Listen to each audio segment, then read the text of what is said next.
Mente sã em corpo são, o tema de hoje, e uma citação de origem latina que, segundo a história, isto foi a resposta do seu autor à pergunta sobre o que as pessoas deviam desejar da vida. Isto é tudo muito bonito, vindo de um romano, que provavelmente, depois de dizer isto, foi para uma orgia, seguida de um banquete, cujo entretenimento era homens contra leões. Ora bem, eu decidi falar sobre este tema porque agora mais do que nunca, nós percebemos a importância da alimentação e da saúde física, ao mesmo tempo que cada vez mais abordamos o papel da saúde mental. Por outro lado, a cada dia que passa enfrentamos mais ameaças. Consumo de produtos como, álcool, tabaco, drogas recreativas, alimentação rápida. Isto são tudo itens que temos que equilibrar ao longo do dia, todos os dias, toda a vida. É por isso que eu tenho um agente.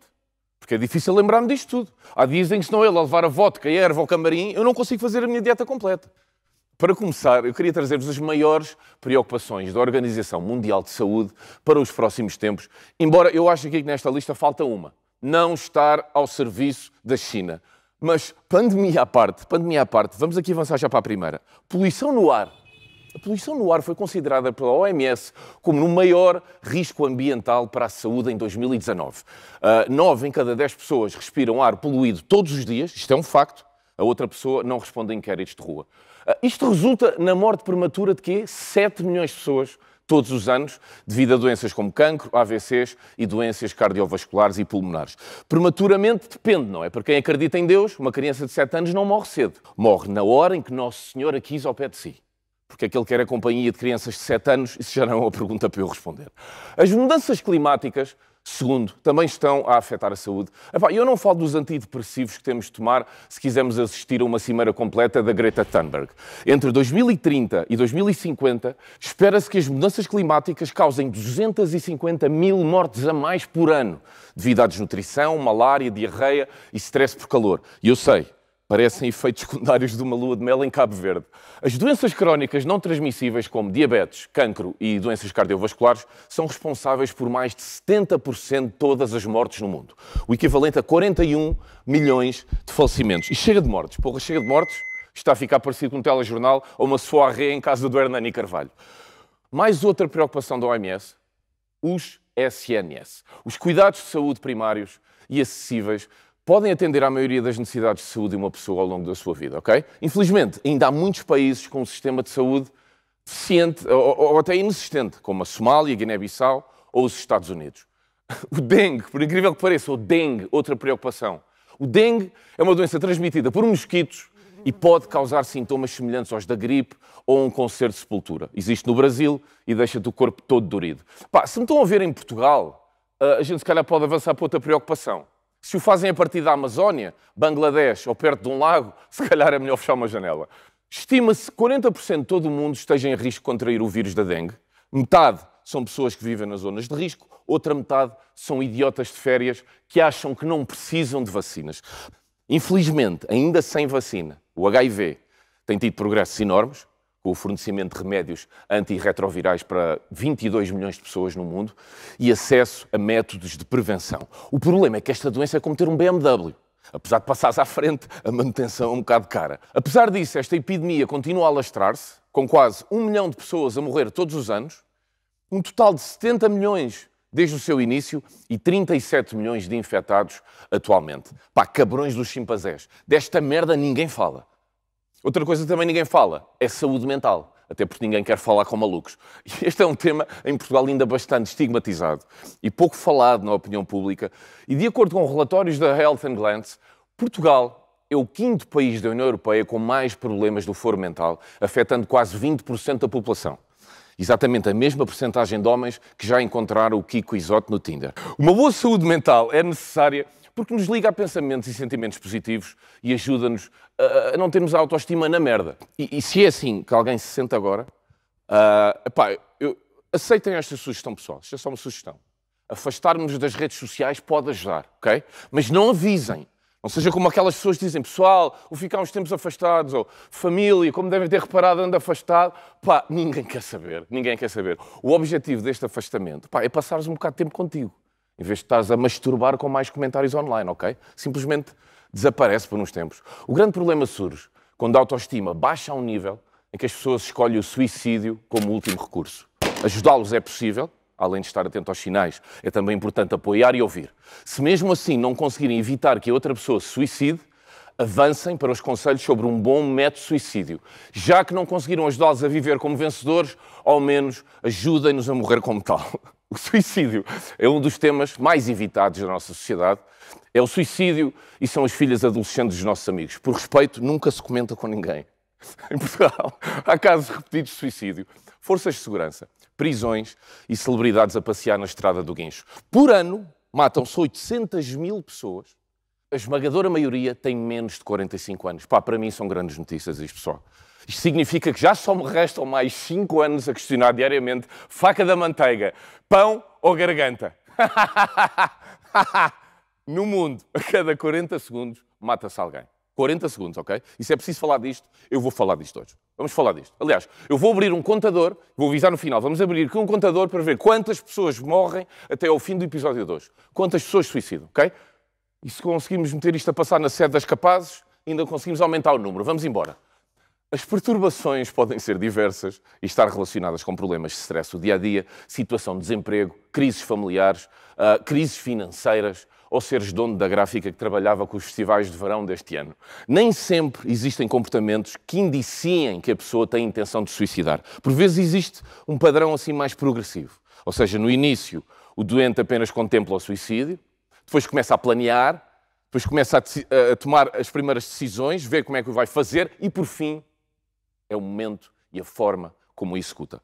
Portanto, se o teu marido te disser que está a renovar a sala, no primeiro dia monta uma viga, no segundo dia uma corda. Epá, eu se fosse a ti não esperava que ele comprasse um banquinho, ok? E digo marido e não mulher por uma questão de estatística. Em Portugal há 3 vezes mais homens a cometer suicídio do que mulheres, o que é normal. Com o sentido de orientação que elas têm, muitas devem-se ter tentado matar na ponte 25 de Abril e acabaram na ponte Dom Luís, a atirar-se à água com 3 figurantes do Jaime. Alguns sinais de alarme que frequentemente são exibidos pelas pessoas deprimidas, especialmente aquelas que têm intenções suicidas, são estes: tristeza intensa, perda de autoestima e isolamento. Em todos estes casos, pode ser uma pessoa suicida ou apenas um adolescente. Faça o que fizerem. Nunca, mas nunca, jamais vão ao site saindodadepressão.pt. Aparentemente uma ajuda. Este site, na verdade, pertence à Igreja Universal do Reino de Deus. Como se isto não bastasse, prometem a cura para a depressão em 3 minutos, e afirmam a doença como manifestação do diabo. Alguns especialistas já afirmaram que os conselhos no site podem aumentar o risco de suicídio, mas sejamos francos, isso pode ser dito em relação a qualquer coisa que envolva a IURD. Uma das coisas que mais contribuem para a má saúde física e mental são os distúrbios do sono, que constituem uma epidemia global que afeta 45% da população mundial. Isto significa que 55% dos restantes não têm dívidas, vícios ou conversas no WhatsApp que se esqueceram de apagar. Considera-se dormir bem é estar pelo menos 85% do tempo que se passa na cama realmente a dormir. Se for 40% a dormir e 45% a foder, chama-se dormir muito bem. É muito importante saber que a insónia não é uma doença, mas um sintoma de que algo não está bem. Como acordar com a boca seca, não é uma doença, é um sintoma. A doença são as minhas opções de vida. Há quem escolha a meditação, que é um tipo de exercício físico para a mente que relaxa o corpo inteiro. Eu sempre tive enorme dificuldade de lidar com esta parte. A parte de montar um quarto com merdas orientais, sabem, acender incenso e meter uma playlist com cantos de melros, eu já fiz isso. Nunca consegui fazer aquela parte de ser um falhado. Não é para mim. É como o crossfit, não é para mim. Não é para mim. Não me incomoda que faças, mas também não te quero ouvir a falar sobre isso, percebes? A alimentação é uma componente vital da saúde e a verdade é que nós vivemos uma época de extremos. De um lado, os maluquinhos da saúde, não é? Pré-hipocondríacos, que fazem jejuns mensais e fervem água para beber. Do outro lado, pessoas claramente já desistiram e que usam o drive-thru do McDonald's ao pequeno almoço. E temos isto. Parte do problema para estas pessoas começa aqui, não é? Fast food. No mundo existem 118 países que têm pelo menos um McDonald's. E os países que não têm imigrantes a trabalhar no McDonald's. Um adulto médio necessita de cerca de 2.500 calorias por dia para manter o seu peso, ok? Isto é mais ou menos o mesmo número de calorias existentes no menu hambúrguer, batata, refrigerante, qualquer sítio destes. 2.500. Num dia tem um menu. Para além disto, tem carboidratos, tem sal, tem gordura, tem conservantes artificiais que primeiro provocam ao organismo aquele estado de êxtase, tipo segundos iniciais de um minete, que é o açúcar a entrar no cérebro e a fazer bombar a dopamina, para depois nos trazer consequências mais graves, como hipertensão, doenças cardíacas e obesidade. A Sociedade Portuguesa para o Estudo da Obesidade alertou que Portugal é um dos países europeus líderes na obesidade infantil e que era preciso tomar medidas. O problema é que eles estão a falar para os pais. Deviam estar a falar claramente para os avós. Eles é que enchem os putos. Agora, se tens um filho que adormece no sofá e precisas de um carrinho de mão para o levar para o quarto, isto pode ser um sinal de alerta. Claro, podes também ter apenas um filho tetraplégico, que, diga-se, também tem tendência para engordar, mal se mexem. Agora, não dá para fugir disto, não é? Os pais sabem que para evitar a obesidade devem incentivar as crianças a exercício físico e boa alimentação. Mas o que é que acontece? Burger Ranch enquanto brinca no iPad, não é? Então, quando daqui a 30 anos recebes um telefonema para o lar a avisar que o teu filho caiu fulminado, lembra-te, soubeste aqui primeiro. Muitas vezes, pais não sabem abordar este tema. Isto é uma coisa que está a acontecer agora. Pais têm medo de ferir os sentimentos dos filhos. Sabem também o que é que pode ferir os sentimentos? Ter de cortar uma perna aos 32 porque os pais se esqueceram de falar da diabetes. Mas pior que os pais são os médicos, ok? Há agora uma coisa a acontecer, um fenómeno. Hoje em dia, muitos médicos não alertam para o problema da obesidade infantil porque pode ser considerado desagradável, pode ser considerado ofensivo e a magreza, claro, é um protótipo de beleza, gritam alguns enquanto comem bolachas, não é? Isto passou a ser um problema real quando um relatório sobre a obesidade e corpo, publicado recentemente pelo Parlamento Britânico, recomendou a adoção na Grã-Bretanha de uma linguagem neutra em relação ao peso. Ou seja, palavras como gordo e até obeso deveriam ser eliminadas do vocabulário de profissionais de saúde. Ou seja, eles preferiram eliminar palavras do que eliminar o açúcar. No entanto, muitos especialistas estão contra, claro, e defendem que os clínicos gerais deveriam deixar a sua condição clara às pessoas obesas, na tentativa de motivá-los a perder peso. E eu estou de acordo. E é por isso que nos cabe a nós, cidadãos comuns, continuar a usar os termos gordo, badocha, balofo ou baleia para definir um obeso. Numa altura em que os médicos se demitem do seu trabalho, chamar gordo não é bullying, é prevenção, ok? Ou motivação para começar uma dieta, desde que não seja daquelas dietas milagrosas que prometem perder peso em alguns dias. Então, neste período, a pessoa é aconselhada a seguir uma dieta de menos de 1000 calorias diárias e é essa restrição que trará a perda de peso. Ouçam aqui uma coisa. Se estão a ingerir 30% das calorias supostas por dia, claro que vão perder peso. Nomeadamente massa muscular, massa magra e gorduras boas. Mas pronto, já cabes nas calças para o casamento e caga lá no fato de teres os olhos mais amarelos que o Michael Jordan, porque o teu corpo não sabe o que são vitaminas há uma semana. Há outras dietas ainda mais agressivas que esta, como a do limão fermentado ou a dieta da goiaba, que promete fazer perder até 20 quilos em 5 dias. Vamos lá ver aqui uma coisa. Se algum dia perderem 20 quilos em 5 dias, ou estão a fazer quimioterapia, ou acordaram numa banheira em Bratislava sem metade dos vossos órgãos. E em qualquer dos casos, dietas é o menor dos vossos problemas. Temos também umas dietas baseadas em comprimidos, que são ótimas, que é uma dieta baseada num composto químico que funciona como uma bomba no organismo 2 vezes ao dia. Epá, excelente. Claro que estás a emagrecer, mas experimenta parar para veres o que é que vai acontecer. Claro que durante o tratamento não sorris, e não é porque os gordos são mais bem dispostos, é porque não tens energia no corpo a mover os lábios. Temos ainda, eu adoro isto, a dieta do chocolate. Pá, que parece uma resposta dada por um gordo com excesso de confiança quando um médico lhe pergunta pelo seu plano alimentar. E podíamos estar aqui o dia todo a pedir dar-vos a dieta das frutas, a dieta da carne, a dieta japonesa, mas eu vou passar esta oportunidade do humor racista e vamos seguir em frente. Há aqui também muita gente a aderir ao jejum. Pá, o jejum, adoro isto. O que é isto? Durante um número certo de dias comes que nem uma besta e depois nos outros tens a alimentação de um refugiado em alto mar. Giro, para quem gosta de roleplay. Mas eu devo reforçar, e isto já foi dito por vários médicos, estes jejuns a longo prazo têm o mesmo efeito, nunca passarem fome e nunca comerem como o Frederico Pombares. Ou seja, ser um gajo equilibrado e deixa-te de modas. Com a crescente preocupação com a saúde e bem-estar, cresceu também o culto do exercício físico. Hoje em dia, ir ao ginásio faz parte da rotina de CEOs de sucesso, como de apanha-copos de bares de praia. Esta febre da atividade física começou, na realidade, nos anos 70, quando as VHS de exercício e aeróbica e os programas de TV de ginástica rebentaram no mercado. Quer dizer, na verdade, a febre do culto do corpo começou na Grécia Antiga, mas eu passei à frente porque estou a tentar fazer menos piadas homofóbicas. No entanto, nunca, como hoje, o exercício físico foi tão importante. O problema é que muitas vezes aquilo que começa como uma boa ideia transforma-se na construção do estádio de Aveiro. E é isto que acontece com muitas das pessoas que entram no ginásio.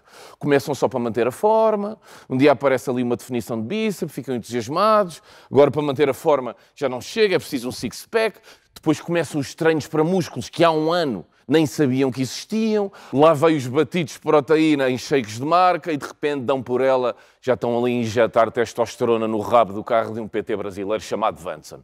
A juventude eterna é um dos grandes sonhos da humanidade. E percebe-se. É muito giro, dizemos que as rugas são as marcas da sabedoria ou sinal de experiência, mas a verdade é só uma.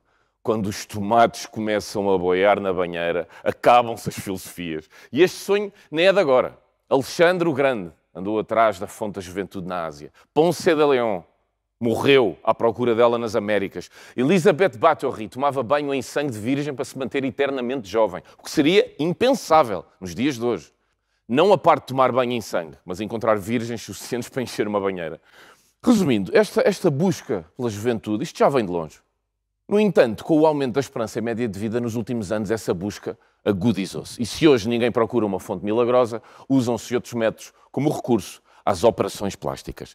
O que eu não compreendo muito bem, ok? Uma coisa é que, de facto, encontrarmos uma espécie de elixir mágico que nos faça ficar eternamente com 25 anos. Isso era incrível, de facto. Outra coisa é puxar as peles da cara até ficarmos com os lábios a tocar nas orelhas, mas continuamos com 62 anos. Isto não faz sentido, não é? É que até podem ficar a parecer mais novos, mas vão ter de continuar a fazer o exame à próstata 3 em 3 meses. A verdade é que há cada vez mais gente a recorrer à cirurgia plástica. Segundo as estatísticas oficiais, foram feitas mais de 10 milhões de operações plásticas em 2018 e mais 12 milhões de procedimentos estéticos e cirúrgicos, vulgo peelings, lasers ou aquela coisa que as miúdas injetam nos lábios até ficarem com a boca a fazer cosplay de um pêssego careca. E os números aumentam todos os anos, ok? Aliás, estima-se que em 2025 a indústria cirúrgica estética movimenta 40 mil milhões de euros.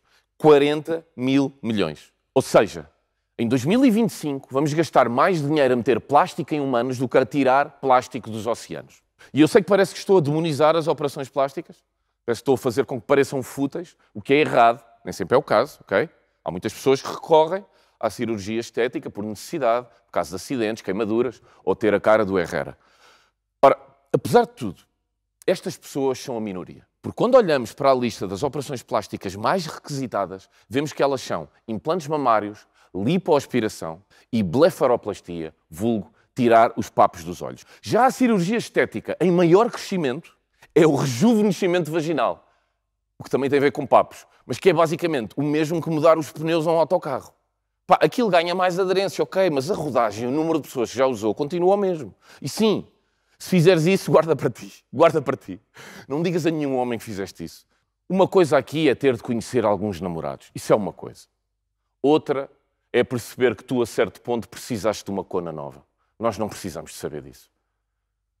O problema é que muitas das pessoas que fazem este tipo de cirurgia não se ficam por uma. São já vários os casos conhecidos de viciados em plásticas que põem inclusivamente a sua vida em risco, como o caso da Jéssica Alves. Atenção, eu não estou a dizer que caso não estejam contentes com o vosso corpo, não devam dar um toquezinho, ok? Se isso trouxer mais confiança, se fizer sentir melhor.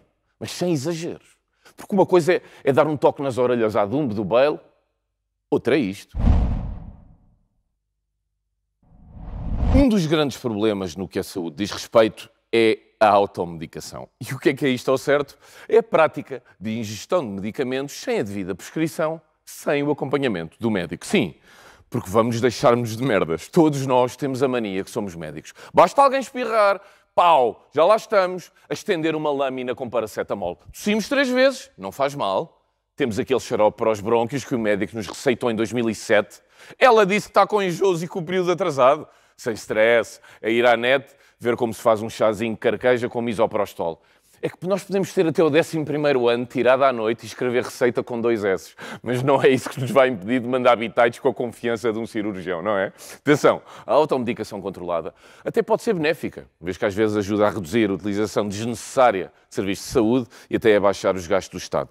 Mas na maioria das vezes, na maior parte dos casos, é só idiota. Porque estamos a meter no nosso corpo medicamentos que podem não ser os certos para tratar uma doença que não foi diagnosticada só porque uma vez curaram um tio nosso de Bragança. Ou seja, basicamente, estamos a usar uma rap battle para resolver o conflito entre Israel e a Palestina porque resultou com bullies da C+S do Barreiro. Pá, nós temos que parar com isto. Temos que parar. Eu sei que viram as séries todas do Grey Anatomy e confesso que também vi uns episódios de uma fase em que estava meio confuso. Mas sejamos honestos, não é por isso que vamos agora saber curar lúpus. Até porque os perigos da automedicação são imensos. Desde reações alérgicas até entrar com o carro por um restaurante adentro porque achámos que a enxaqueca se resolvia com 2 opiáceos e um chute de heroína. E temos também de deixar de recomendar comprimidos a amigos. Cada português, em média, impinge mais comprimidos por ano do que uma equipa de delegados de informação médica. E sem receber comissões. Se o vosso amigo está doente, parem de se armarem médico de família e estejam quietinhos, ok? Se quiserem ajudar, levem uma canja, não uma overdose. O mais engraçado é que nós nem fazemos isto porque queremos ajudar, não. Nós queremos é ter razão. Nós queremos ser o gajo que indicou o comprimido certo, que é claro que vai ser melhor que o comprimido que o outro amigo também recomendou. Porque nós somos portugueses. Por isso, como é óbvio, sabemos sempre tudo e temos sempre o melhor. Sabemos quais são os melhores comprimidos, temos o melhor médico, conhecemos o hospital com a enfermeira com as tetas mais rijas. E no caso de correr mal, não é preciso dramas. Também vamos descobrir a agência funerária com os melhores acabamentos de caixões. Apesar de todos os avanços no campo da medicina e todos os progressos na área da saúde, há pessoal que continua a olhar para isto e a dizer: não, bom era quando se tratava a herpes com sanguessugas. Porque, aparentemente, hoje em dia, factos científicos comprovados contam muito pouco contra a opinião de uma Carla que leu num blog escrito em Arial Bold que as vacinas são a causa do autismo, alteram o ADN e foram responsáveis pelo fim do calibre pinha colada. É que é tão absurdo, eu acho mesmo, é tão absurdo estar em 2020 e ter que estar a falar sobre vacinas num programa destes. Não devia ser preciso, não é? Devia ser preciso só chegar aqui e dizer: ok, vacinas, boa cena, cientistas, estamos todos felizes com elas, descubram mais, continuem, podem começar com a da SIDA. Nós precisamos reduzir o consumo de plástico. Pronto, outro tema. Isto era o que eu gostava de dizer. Mas não. Por causa destes idiotas, dos anti-vax, eu vou ter que perder tempo com um tema que devia gerar consenso em todo o lado. Estamos a falar da coisa que curou a pólio. Sim, porque é fácil perceber se as vacinas resultam ou não. Com quantas pessoas de perna bamba e coluna na diagonal se cruzaram nos últimos tempos? Nenhuma. Então é porque as vacinas funcionam. E não é só a pólio. As vacinas não só salvam mais de 17 milhões de vidas por ano, como ainda é graças a elas que hoje em dia podemos andar aí sem medo da hepatite B, do sarampo, da rubéola, do tétano, da gripe, da febre amarela, da tuberculose. Ou seja, mesmo se as vacinas causassem de facto autismo, que não causam, ainda estávamos no lucro. Eu prefiro 1000 vezes correr o risco, sei lá, ter um filho a bater com a cabeça nas paredes do que andar a cuspir sangue para os meus blazers. Ainda por cima, podia ser que tivesse a sorte de me sair um daqueles putos autistas dos casinos que contam as cartas. Quando há mal de haver problemas, eu vejo oportunidades. A grande questão aqui é que estes gajos já não são só meia dúzia de malucos a gritar num jardim que as vacinas não funcionam. São milhões. Só nos Estados Unidos estima-se que 45% da população desconfia de vacinas. 45%. E é por causa de gente como esta, que não vacina os filhos, que estamos a assistir ao ressurgimento de surtos de doenças praticamente erradicadas, como a papeira ou a própria pólio, que voltou em 2019, como as sandálias de plástico, mas com menos impacto negativo. E é com isto que temos de levar, não é? Com fanáticos que não se importam de meter em risco o resto da população só porque acham que o mundo é melhor sem vacinas. Querem saber o que é um mundo sem uma vacina? Olhem à volta, idiotas! E se não tiverem os óculos embaciados por causa da máscara que somos obrigados a usar? Para podermos ambicionar a ter uma vida tranquila, é absolutamente essencial possuirmos um bom sistema de saúde. Um bom sistema de saúde é como um airbag. Na maioria do tempo nem nos lembramos dele, mas quando batemos de frente contra um pinheiro na Páscoa, percebemos o jeito de dar ter um. Nesse aspecto, Portugal não se pode queixar muito. Em 2019, fomos o 13º país europeu no ranking dos serviços de saúde, à frente de países como a Espanha ou a Inglaterra. Mas ainda há espaço a melhorar, como, por exemplo, redução de listas de espera para operações, acesso a um plano de saúde dentária ou na limitação do número de ciganos que podem acompanhar um familiar nas urgências. Portugal é um dos países que possui um sistema nacional de saúde gratuito para residentes estrangeiros, o que contrasta um bocado com países como os Estados Unidos, por exemplo, que nem aos seus naturais é capaz de emprestar sequer, sei lá, uma bata. Dos países do primeiro mundo, os Estados Unidos é o que possui o sistema de saúde mais complexo. Apesar de ter um sistema nacional de saúde semi-público, o Obamacare, e de possuir programas como o Medicare e o Medicaid, a maioria dos serviços de saúde depende de seguros privados que o paciente tiver. O que faz que, quando estes não existem, leva contas do hospital na ordem dos $100.000 e uma massagem nos pés só para tratar uma tosse um bocadinho mais forte. Aliás, estimam-se que morrem todos os dias 125 americanos por não poderem pagar um plano de saúde. Ou seja, quase tantos como os que sabem assinalar a Europa no mapa. E isto apesar de ser o país no mundo que mais dinheiro gasta na saúde, cerca de 17% do PIB. Parecem aqueles imigrantes que gastam 500 mil euros a construir uma mansão, sabem? Mas depois escolhem construí-la em estarreja, toda em azulejo. Um Sistema Nacional de Saúde gratuito e de qualidade é o que deve almejar qualquer país. Porque só um Sistema Nacional de Saúde coordenado e de acesso a todos pode fazer verdadeiramente frente a uma pandemia, por exemplo, como vimos agora. As baixas certamente teriam sido bem diferentes e hoje haveria mais gente a ser molestada pelo avô. Agora, para fechar o meu programa de uma maneira mais leve, vamos voltar aos nossos contadores de suicídios. Isto vai em quanto? 35. 35. Eu disse, não íamos fugir da questão. Alguém tem que dar voz a este problema. Alguém tem que se chegar à frente e mostrar que a empatia é essencial para a evolução enquanto sociedade. Ouvir mais os outros e os seus pedidos de ajuda. Ouvir... 36. Se calhar ficamos por aqui.